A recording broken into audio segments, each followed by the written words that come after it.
Mga kababayan, kumusta po kayo? Ngayon po ay October 1 at wala na pong filing of COC para sa BSKE 2025.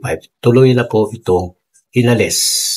Kaya mag-move on po tayo. Ano ba ang mga pwede maging epekto nito? Kahapon ay ating pong pinag-usapan yung advantage ng mga aspirante kapag ma-move na nga po ang BSKE. Kung unconstitution man yan, siguro mga kalagitnaan ng 2026 at kung constitution man, ay syempre, ay waiver. No? Sinabi natin yung mga advantage.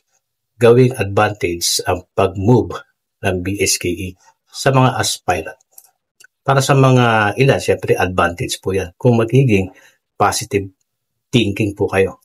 Kasi kung ituturing po ninyo ang pag-move ng BSKE na yan na ay negatibo para sa inyo, talagang negatibo po ang magiging impact niya. No, kung kayo man ay kinapos ng BSKE 2023, no, baka ito, kung isipin ninyo na maging advantage, gawin po ninyo. Ngayon naman, pag-usapan natin yung mga nakaupo na. Yan, ganda yan. Mga incumbent. Yan, yung mga nanalo noong BSKE 2023. Alam niyo po bang ito syempre, kapag ikaw po ay nandyan no, ikaw na, nakaupo ka na dyan, no? Halimbawa, first timer, incumbent, ay advantage din naman po yun. No? Mas lamang No? Real talk tayo, mas lamang po kapag ikaw ay nandyan na. So, anong dapat gawin kung ikaw ay nandyan na? Kung tutuusin, kapag ikaw ay nandyan na, ay huwag mong hayaang mawala ang iyong momentum, ika nga. Abay, kapag yan pa ay nawala at hindi mo tinarabaho bilang isang barangay officials, ay kasalanan mo iyon at iyo po iyong pagkukulang kung ikaw ay matatalo sa darating na BSKE 2026. Pag natalo, ibig sabihin malaki po ang pagkukulang mo. So habang nandyan ka, no, samantalahin mo na magtrabaho ng magtrabaho. Lalong-lalo na kapitan, kasama siyempre itong mga kagawad natin dyan. Sa buong Pilipinas, ulit natin, mas advantage po kayo, mas lamang po kayo. Halimbawa, sabihin natin 60% o 70% kung ikaw ay incumbent ang iyong advantage sa mga aspirant na merong 40%. Mangyayari lamang yan na matatalo itong mga incumbent. Uulitin natin kung hindi gagana, kung hindi paiiralin yung kanilang at syempre, trabaho po. Ito, no, lang natin yung mga ilang epekto nitong BSKE 2026 kung tutuusin. Para sa lahat ay positibo po ito kung titignan ninyo Kasi hindi naman po maganda yung ura-urada, eleksyon ng eleksyon, halala ng halala. Kaka-BSKE nga lang po noong 2023 tapos gusto na naman ng karamihan. Eleksyon na naman ng 2025. Kahit yun po ay nasa ruling, pero kung magpa-practical thinking tayo, practical ang ating pag-iralin, ay mas mainam na itong batas ay maituring na pong konstitusyon para wala na pong masyadong gulo-gulo o pag-uusapan pa.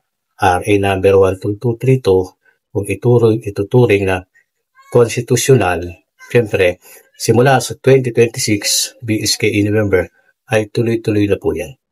Buong-buo na po ang inyong mga tenure, yung panunungkulan ninyo at ang inyong termino. Kung kayo ay maayos, naka-first time ka, second timer, at third timer, 3 terms kasi yun 12 years yung tenure, yung maximum ninyo.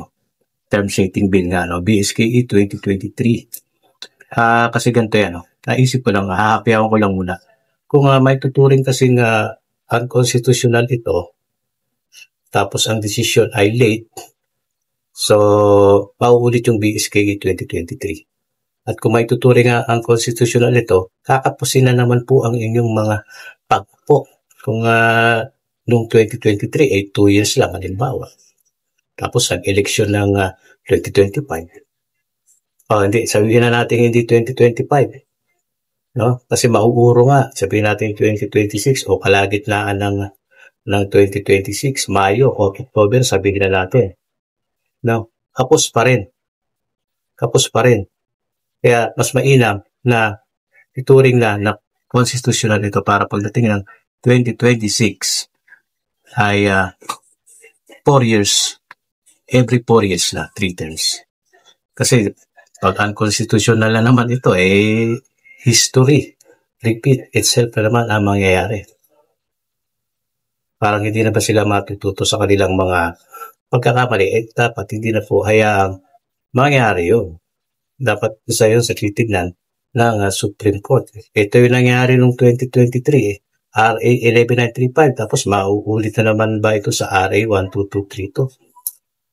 2 years, kapos-kapos. Sabihin natin, okay, sige, naging unconstitutional yan at nagkaroon ng BSKE. Dahil nagkaroon ng BSKE. October na lang ulit. Kayahin natin yung, posible po kasi yun Diba? Nagkaroon ng BSKE 2023 October at kung maituring na unconstitutional yan, ay maaaring October ulit. Sabihin natin, 2026. Tapos ang kasunod, kailan? Siyempre, 2028 kasi susundin yung ruling ng Korte Suprema every 3 years. So, 2026, tapos 2028 na naman, BSK na naman. Kapos premature O kailan magiging tama? No? Mangyayari yan, complete tenure ninyo from 2028 na hanggang 2031. Doon magiging 3 years pa lang. Medyo mas complicated, no? Kaya mas mainam para lang sa akin itong term setting na ito ay maituring na nga po konstitusyon na sa ganun simula sa BSKE 2026 ay smooth sailing na ang mga magiging BSKE kaysa ganyan na maituring pang unconstitutional. Kakapusin at marami na namang usapin yan. At mukha bang pag nagkaganon unconstitutional? Tapos, gagawa na naman ng panibagong batas ang Kamara para maitama. Hindi na. Dapat ito na yun. Ito na nga yun kasi nga term setting na nga ito Ano pang klaseng batas ang gagawin kapag naituring na unconstitutional? Ano po, isipin ninyo? Ito rin ang kababagsakan. Dapat talaga term setting na. Hindi na dapat i-petition pa nga ito kasi ito na nga yung nagsaayos ng unconstitutional. Unconstitutional nga po So, ano dapat gawin kapag may unconstitutional? Gagawa ng batas na constitutional. Nuggets na po. Kasi kung unconstitutional na naman, hahabulin, kailangan magkaroon ng batas na constitutional. Kasi masasayang ang effort dito sa paggawa ng batas na ito, RA 12232 na ito. Sana tignan yan ng Supreme Court. Kasi alam naman nila na matagal ang kanilang pagdidesisyon. Marami silang asong hinahawakan. Dagdag lang yan sa kanilang mga sakit ng ulo. Kapag ito ituring na konstitusyon, total yan naman ay batas na dumaan sa tamang proseso. Di tapos na ang usapan natin. Tuloy-tuloy ng BSKE every 4 years. Napadagdag pa nga ang termino, 4 years pa no? Mas maganda, mas meron kayong magagawa. Kaya sa mga incumbent, ngayon ay mas advantage kayo, no? Kung sinabi natin kahapon may advantage ang mga aspirant, siyempre gagamitin nila yun bilang, siyempre may mga game plan yan May mga game plan yan. Lalong-lalo na kung ang mga nakaupo na sa kanilang mga barangay medyo sumasablay, malaki ang tsansa ng mga aspirant gawin yung advantage yan, yung pag-move. Yung mga andyan na at kapag kayo pa ay naalis diyan at hindi nyo naubos ang 3 termino ninyo, malaki ang pagkukulang ninyo sa inyong pag-upo na yan. Kaya hindi nyo sasayangin yan, siyempre. Anong gagawin? Work and work. Mga proyekto para sa ikabubuti ng inyong mga barangay. At advice ko lang, maglibot-libot naman po kayo sa inyong mga nasasakupan. Hindi mga sisilayan lang po kayo kapag araw po lang ng halalan. Pangit naman po kasi yun Hindi na kayo nagiging familiar niyan. Nakikita lang kayo pag may kumuha ng mga sedula dyan sa mga barangay. Tapos hindi pa kayo halos makausap, pag may mga reklamo lang. Pero dapat ay gawin niyo yung trabaho na makikita ng mga sambayanan ninyo na kayo ay talaga gumagana. Diba?